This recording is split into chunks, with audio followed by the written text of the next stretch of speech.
Anyway, today I wanted to talk about success. We got this new picture. It's a really good sort of visual on success in your career, on some things that it takes to be a top performer, not only just in what you're doing, but also in life. So I want to go through a few of them, talk about them. So the big one is goals. So I'll kind of go around the room. And is there anybody's whose forecast is 20 cars here?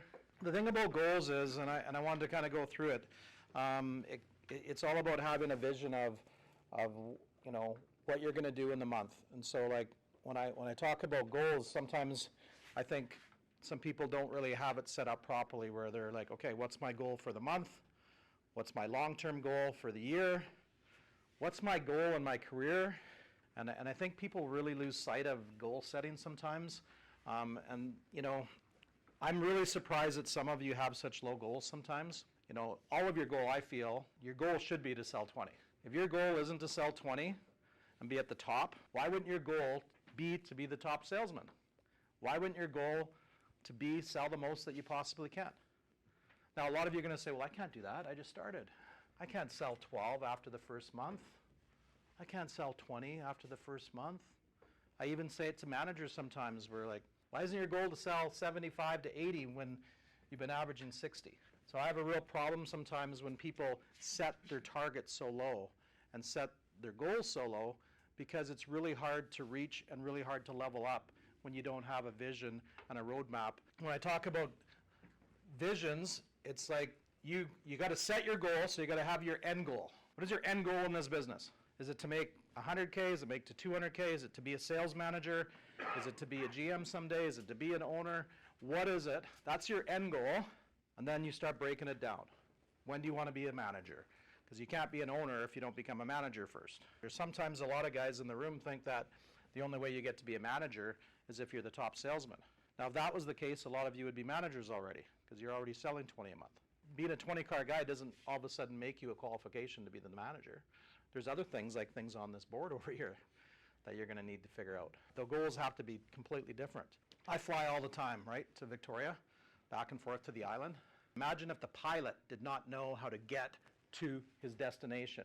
What would happen? He has an exact flight schedule and plan on how to get from Kelowna to Victoria.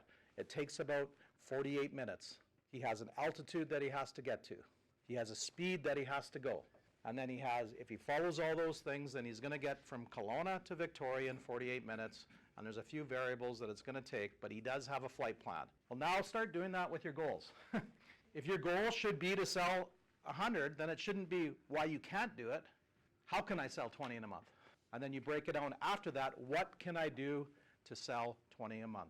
To sell 100 a month? And there's a thing that on there that says focus and hustle and drive and whatever, but you have to be reaching. You have to say, my real goal is to sell 100 cars a month and be one of the top Kia dealers in BC. But you got to say that goal, not me. My goal is to be that. Connor's goal isn't to sell 85 to 90 anymore. We've done that. That's an old goal, Connor. We used to sell 150. The real goal is to sell 150 new. The real goal is to sell 30 Genesis. The real goal is to sell 120, 130 buy direct cars. What do we have to do? How do we do it? Writing it down first of all, then you have to look at it all the time. How many of you guys have wrote down your goal for the month? And how many of you guys are looking at it every day? Why aren't your goals high enough? You know what? We get in our heads that we can't accomplish things. We get in our heads that we can't do it. This business is really funny because you don't have to have years of experience to sell 20 in a month. You have to have a few of these things right here. I'd really challenge you to have a vision, just like I said. You want an end goal and reach for the stars, guys. You know what I mean? So, I had a goal. I don't like to date myself too much, but I had a goal when I was a salesman to be a sales manager. Okay, so what did I have to do to be a sales manager? Well, I had to be a really top performer. I had to know what my boss wanted in his management style, and then I had to focus on those things as much as being a top performer. And then guess what I did when I became a sales manager? I figured out, okay, I want to be a really good sales manager, so I need to be a top performer. What else is he looking for me to level up to the next level? And am I doing those things at a high level? Because usually most people break it down. Like I always like it when someone says to me, I always get the guys that say, hey, can I make more money? I think I should, this guy's offering me this and whatever. I get those at least 3 or 4 times a week. What I really like is when someone comes to me and says, John, How do I level up and get to the next level in what I want to make? So for any of you asking for a raise, that's how you do it. What do I have to do to get to that next level when what I'm making? That's how you ask for a raise.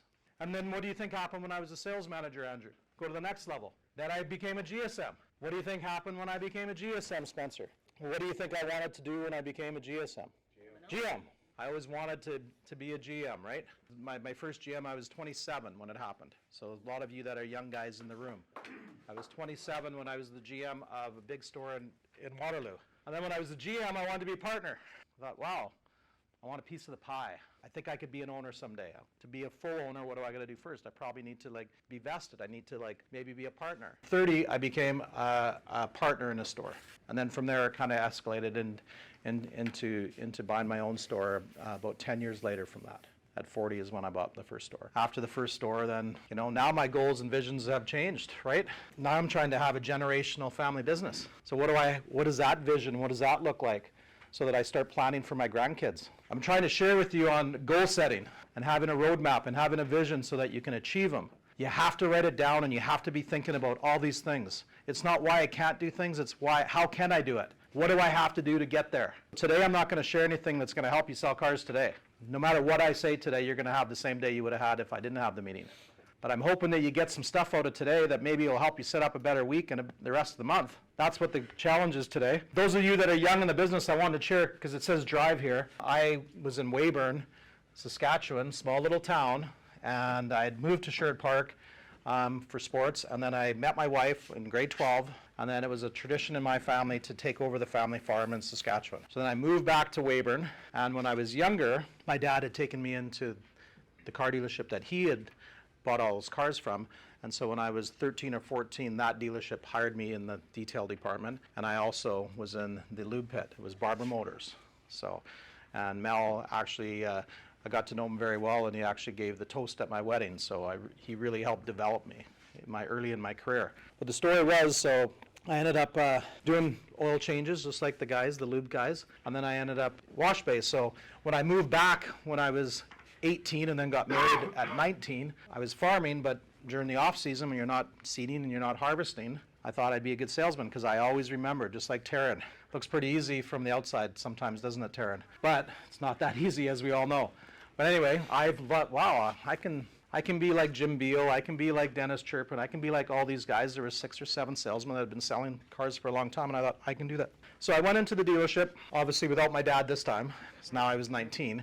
But I went to the dealership, and I wanted to see Mel. A couple salesmen greeted me really quick, and then the GSM came over. He goes, "What's it regarding?" I handle stuff for him, and he said, I said, "Well, I want to be a salesperson." I talked to Mel a long time ago when I was 15, 16, told him what I wanted. He said, "Whenever you get out of school, come and see me. I'll give you a chance as a salesperson." Dennis said, "Hey, listen, we've got a full floor right now. We got 6 salesmen." He looked at me at 19. I was really wet behind the ears. All of the other guys were 35, 40, 45, 50 years old. They had been selling cars 6, 7, 10 years, right? So I was pretty much a duck out of water at that point. So he said, I don't know if Mel's coming in. It might be later this afternoon. I said, "That's okay, I'll wait." So I went into the lounge and I waited all day. Okay, sat there. There was no cell phone, so didn't get to Instagram or do all the things. I sat in the waiting area because I wanted to be a salesperson. I really felt that I'd be good at it. I waited that full day. He came and seen me at 4 o'clock and said, "I just got off the phone with Mel. He wanted me to tell you we don't have any spots. Plus, he isn't coming in today." I said, "Will he be in tomorrow?" And he said, "Yes, I think he's going to be in the morning." "Okay, no problem. I would like to have a conversation with him." Came back the next morning at 9 o'clock. The next morning was a Saturday.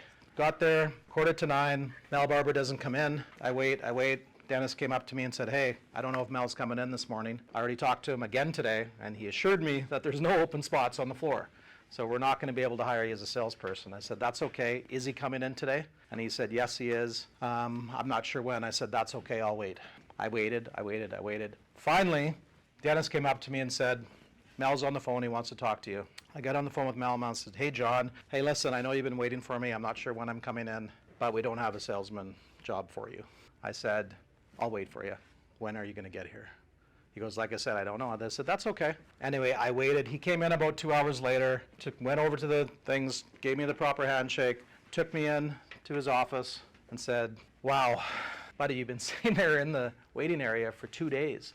You've been told 4 or 5 times that we ain't going to hire you as a salesperson. You're a nice guy. I know you're a hard worker, but I just don't have a spot for you. And I said to him at that point, I said, Mel, I understand that, but what do you have to lose? And he goes, what do you mean? I said, what do you have to lose if you give me an opportunity on the sales floor? He goes, what are you talking about? I said, well, how about this? How about you hire me today, and if 30 days you still don't feel that way, I'll leave, we'll shake hands, and you'll never have to talk to me again. And he said, I don't have an office for you, I don't have this and that. I said, what have you got to lose by giving me an opportunity? And then I got a little cocky because I've always had a little bit of confidence.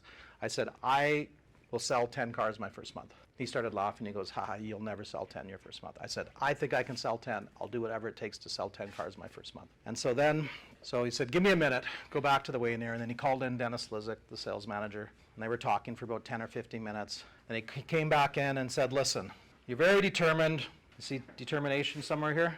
Determination, dedication, courage, hustle, focus, drive, risk. How many of those did I go through to try and get this job? They came back in and said, hey, listen, here's what we'll do. We're going to give you a shot as a salesperson, but we're going to hold you to the 10 cars.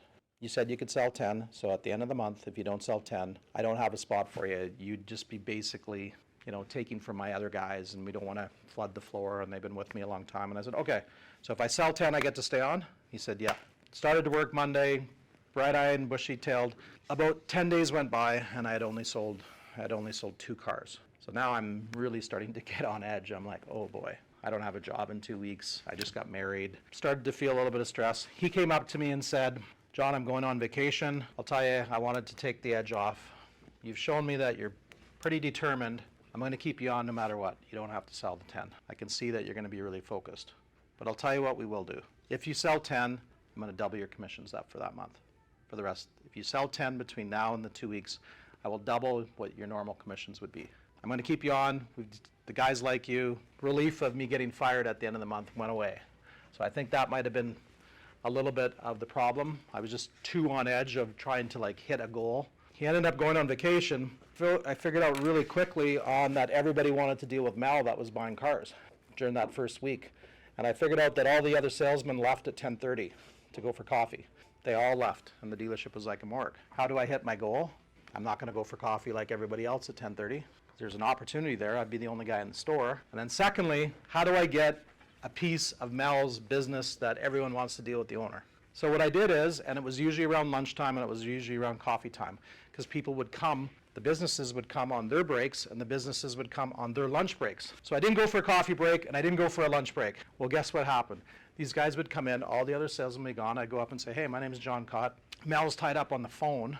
He asked me to get started with you. They go, oh yeah, well, I talked to him earlier. We want to look at a new Cadillac. I said, okay, well, why don't I grab the keys, bring it up to the door for you, and get you started, and obviously you'll be doing the numbers with Mel. Mel gets off the phone, he sees his customer, he sees with me, walks out. He was 6'6", he was a big guy. Comes out and he goes, what's going on here? I said, oh, nothing, Mel. I thought I'd get started, thought I'd help you with the deal, I went ahead and took them for a test drive, showed them all the features and benefits, and they just want to go over the numbers with you. They said they'd take it. I was the king of house deals, guys, for that. I figured out how to help the owner sell more cars, and guess what happened in the end of the 2 weeks? I ended up hitting the 10 cars. Mel went on a vacation. He came back. I was waiting for him like a big proud peacock. Said, can I see you? I hit my 10. You owe me double the commission. Anyway, that is my story about having drive, having hustle. There was some sacrifice, there was some courage, but I wanted to really challenge some of you young guys that you can make it whatever you want to make it. Those of you that haven't been in the business, it's all up here. It's a mindset. A strong mindset is a strong skill set. If you have a strong mindset, you can have a strong skill set, and you can do what you need to do to achieve those end goals. But it starts with mindset. That's why it's the focus. You have to focus on, what do I got to do today to hit 20? What do I got to do to be a GSM? What do I got to do to be a GM? What do I got to do to make more money? What do I got to do to sell more cars? What I have to do that, and like I said, a strong mindset is a strong skill set. As soon as you have the strong mindset, then you're going to do all the skills that you require and all the habits. Now, if you look at any type of successful person, a lot of you have sports, a lot of you are business. As you guys know, I did a thing about hockey players and Some guys made fun of me because some of the guys at Maple Ridge didn't know it, and then there was some thrashers on there, the haters that always say like, quit doing sports analogies. But what you'll find is the same thing about success is that any successful person that you meet, you can go online and find thousands of them. They got into a routine. That's what they did. They figured out what they had to do to achieve their goals, and then they got into that routine. And they did it every day. So when I look at some of the best people in this room and the best salespeople, and I look at some of the people that I know in the industry, they're more consistent on their habits than the other person. That's the only difference. It's not like they're better salesmen. It's not like some people are better GMs. It's not like some people, like me, are better businessmen than other people. It's that their mindset became a strong skill set, and then their habits became more regular and more consistent than the other person. That was the only difference on how they achieved the success. So if you want to take one thing from my stuff, and I feel I'm not as successful as some people in the business, and I want to keep growing, but if I could say one of my attributes is that I was driven enough to figure out what I needed to do to be more consistent and then get in regular routine. So I'm going to end with that, but I really want to challenge you guys to look at where you're at right now. Look where your numbers are. You got to have the data. Look what numbers are. Figure out what you got to do to level up. Figure out what you got to do to go to the next level. That could be financially. That could be in your next position. Write it down. Have the affirmations. And then really go for it, man. All right? Let's have a great end of the month. Okay?